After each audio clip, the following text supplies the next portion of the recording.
נישואים אזרחיים בגיאורגיה מוכרים במדינת ישראל. בני זוג שנישאו אזרחית בגיאורגיה יכולים להירשם במשרד הפנים והם יהיו נישואים באופן חוקי לכל דבר ועניין.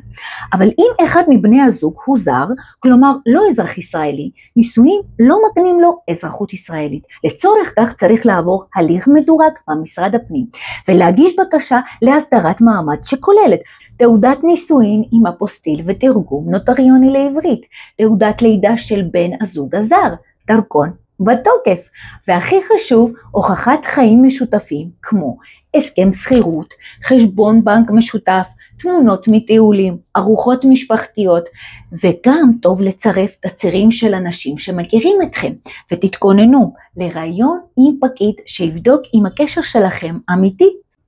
רק אחרי זה תקבלו אשרה זמנית ב1, בהמשך מעריכים את האשרה כל שנה, עד לאשרת תושב ארעי א5, ובסוף אם אתם עומדים בתנאים, אפשר לקבל תושבות קבע או אזרחות.